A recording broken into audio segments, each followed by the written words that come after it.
Bonjour, ravi de vous retrouver pour cette édition du 2 octobre. Tout de suite, le sommaire. Début du déménagement de l'activité des ateliers SNCF du Mans. En vue de leur fermeture, les cheminots ont fait le blocus aujourd'hui.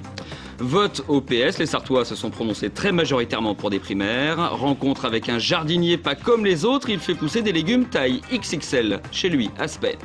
Enfin, les graines d'artistes de l'école Ketsen présentent samedi une comédie musicale. Les Gamins de la Butte, c'est à la salle des concerts du Mans. Et puis mon invitée est marraine d'une rose, chef d'orchestre, ambassadrice du Mans et ancienne députée européenne, c'est Claire Gibault. On ouvre ce journal avec le blocage des ateliers SNCF du Mans. Une soixantaine de cheminots ont empêché l'entrée de camions qui venaient déménager une partie du matériel vers un autre site de la SNCF à Périgueux. Première étape du démantèlement de l'activité sur le site avant sa fermeture en 2013. Impossible de franchir la passerelle d'accès aux ateliers. Les camions affrétés par la SNCF stationnent dans la rue. La soixantaine de cheminots présents s'oppose au déménagement d'une partie du matériel vers les ateliers SNCF de Périgueux. L'entreprise a prévu de fermer le site Manceau qui emploie 240 personnes d'ici à 2013. Les cheminots, eux, demandent un moratoire de ces transferts tant que le comité de suivi n'a pas rendu ses conclusions. Il y a tout un cycle de discussions qui sont en cours qui doit permettre de réfléchir sereinement à comment maintenir une activité en termes de maintenance du matériel sur le site du Mans. Au moins le temps des discussions qui doivent nous conduire jusqu'en décembre, voire janvier, nous demandons à ce qu'il n'y ait aucun transfert de charge. La direction SNCF précise que ce transfert de charge était prévu, elle ne prend personne en traître. Le comité de suivi décidé à l'initiative de la SNCF a été accepté de tous sous la condition exclusive d'avoir un certain nombre de premiers transferts qui se feraient cette année.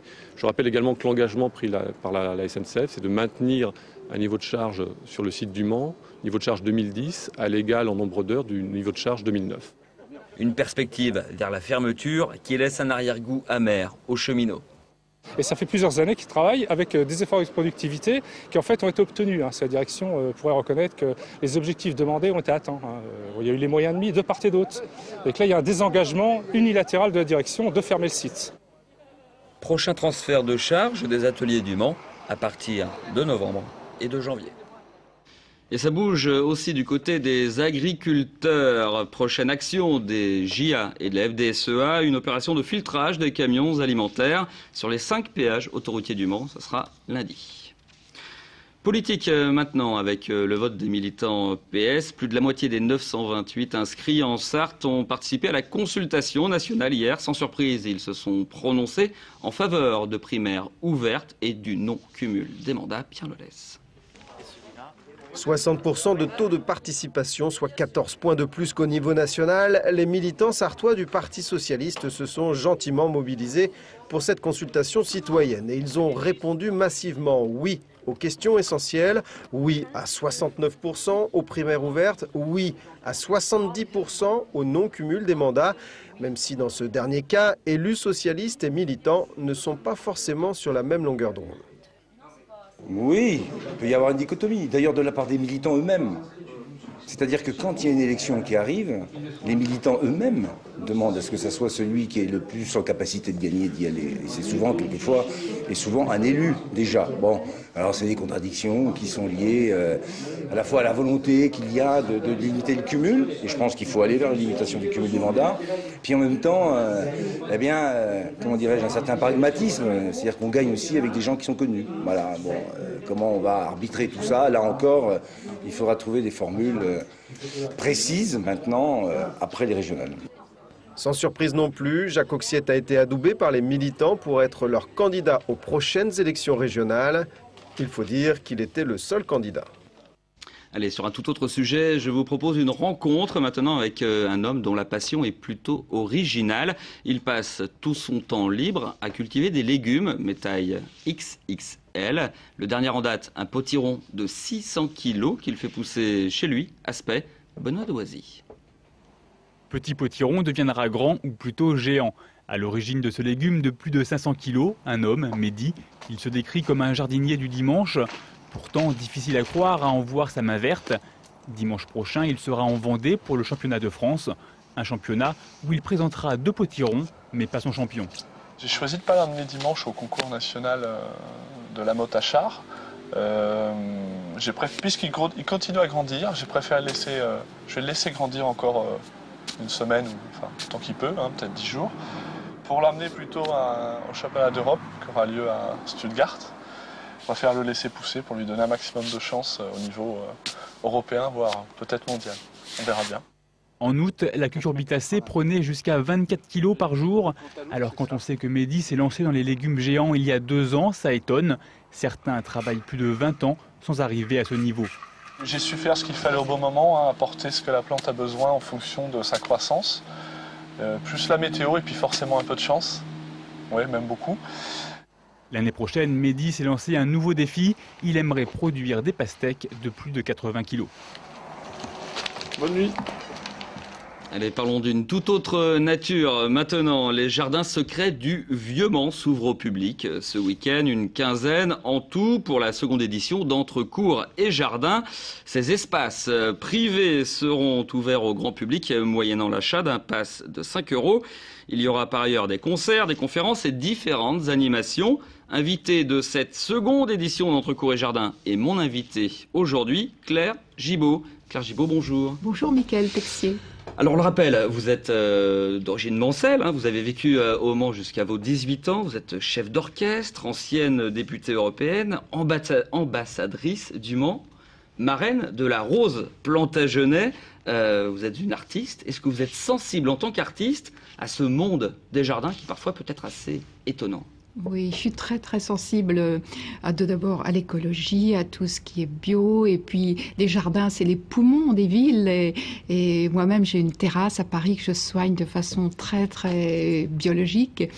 Et puis tous les grands musiciens, je sais même les petits musiciens, mais les grands musiciens ont été inspirés par la nature et par les jardins en particulier, Fauré, Debussy, Berlioz, et on a des magnifiques morceaux inspirés de ces grandes zones de nature. Alors vous allez pousser les portes de ces jardins privés ce week-end en tant qu'invité. Alors votre rôle, ça va être de rencontrer les gens, de flâner, de découvrir, d'apprécier, c'est ça ? Un petit peu tout ça. En tout cas, j'ai le goût du secret. Ça, c'est sûr. Donc, ça me plaît d'aller dans des endroits où on n'a pas l'habitude d'aller et d'ouvrir des portes un petit peu et de voir des choses méconnues. C'est vrai que découvrir les talents, ça a toujours été quelque chose d'important pour moi en tant que musicienne, et j'ai beaucoup fait pour les jeunes artistes et les jeunes musiciens. Découvrir des jardins, des nouvelles plantes. Oui, ça va être magnifique, passionnant. Accompagné en plus du chef, du jardinier en chef de Versailles, Alain Baraton, le merveilleux chroniqueur de France Inter. Donc je vais être initiée par la classe de la classe. Une chef d'orchestre et un jardinier comme lui ont beaucoup de choses à se dire. Oui, j'espère. Je ne le connais pas, mais j'ai hâte de cette rencontre. Et puis il y aura avec nous Jean-Claude Boulard, et c'est à lui que je dois toutes ces invitations au Mans qui me permettent de renouer avec ma ville d'origine, où j'ai encore beaucoup de famille, où j'ai fait mes études au conservatoire, où mon père a enseigné. Et donc c'est toujours avec beaucoup d'émotion que je suis là. Et puis il y a Josiane Coinon, cette merveilleuse organisatrice de cours et jardins. Et c'est ce que vous allez voir là pendant ces 2 jours qui est quand même assez exceptionnel. On n'a pas ça dans beaucoup de villes de France. C'est le concours entre cette association Cours et Jardins de Josiane Coinon et la ville du Mans, Jean-Claude Boulard. Alors, c'est dans cette cité Plantagenet qu'a lieu la manifestation. Avant, ça s'appelait le Vieux-Mans. Aujourd'hui, on pousse donc les portes de ces jardins privés. Avant, est-ce qu'on craignait d'y mettre les pieds quand vous suiviez, vous, les cours au conservatoire dans ce Vieux-Mans ? Non, j'allais au conservatoire et mon père m'y emmenait en me tenant par la main. On passait devant la maison du Pilier Rouge et il me racontait une histoire sur le bourreau, mais j'ai su par Jean-Claude Boulard que l'histoire de mon père était fausse. Oh là là. Alors, vous comprenez ? Non, j'étais très bien entourée.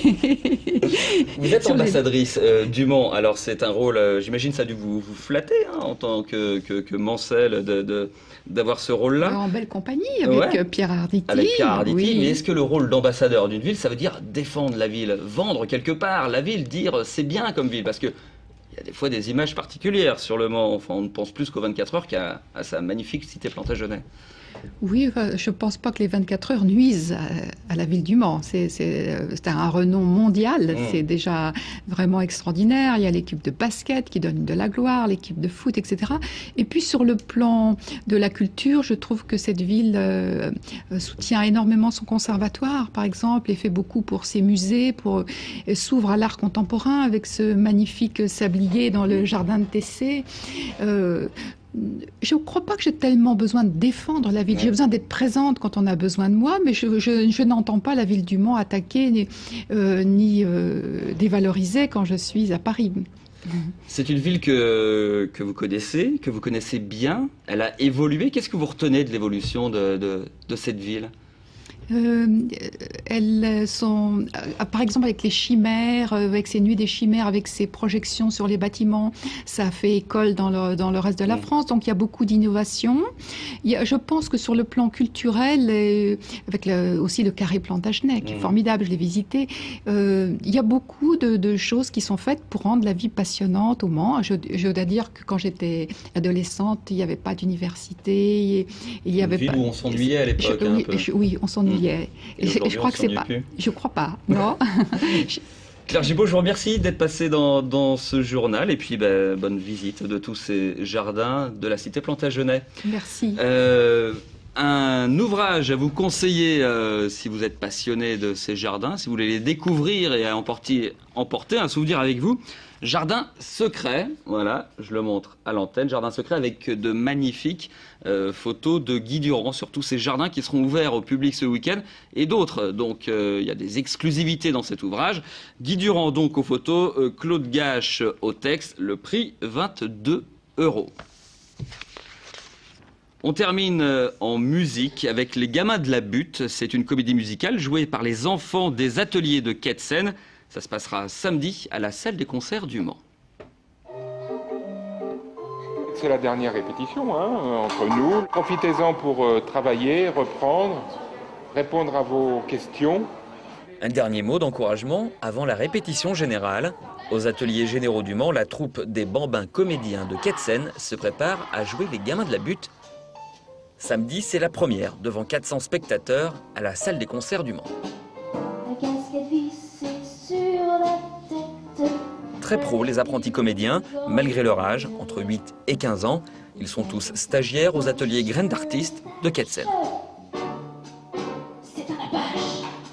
Ce sont des enfants qui sont en 3e année d'atelier théâtre ou chanson. Ils répètent ce spectacle depuis le mois de février, à raison d'1 fois par semaine. Un stage durant l'été, 2 fois par semaine depuis le début septembre. Le grand jour approche avec son lot d'inquiétudes. Moi j'ai peur de me rater, par exemple je dis une fausse réplique ou par exemple je tombe dans l'escalier et après tout le monde rigole. Gros moment de solitude. Ouais, arrête, c'est pas drôle, j'en ai déjà eu pendant plusieurs spectacles, c'est la galère. Un coup de ciseau et les costumes ont l'effet désiré. Sale, pauvre, déchiré. Avec ces gamins de la butte, écrit il y a 10 ans, Pierre-Michel Robineau nous plonge dans le Montmartre de 1900 auprès d'orphelins qui rêvent d'autre chose que de trimer à l'atelier. Alors, un jour...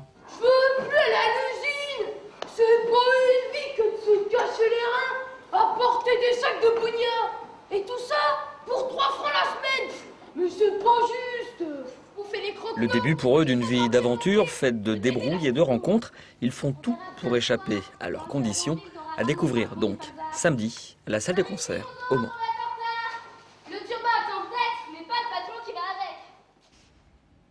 Voilà, ce journal est maintenant terminé. Merci à vous de l'avoir suivi. Tout de suite, la météo présentée par Romuald Besson. Ne manquez pas non plus le 100e numéro dont fait le plein. Vincent Cerruti reçoit pour l'occasion le chanteur Emmanuel Moire. Prochain rendez-vous avec l'info lundi, 18h30. En attendant, passez un excellent week-end.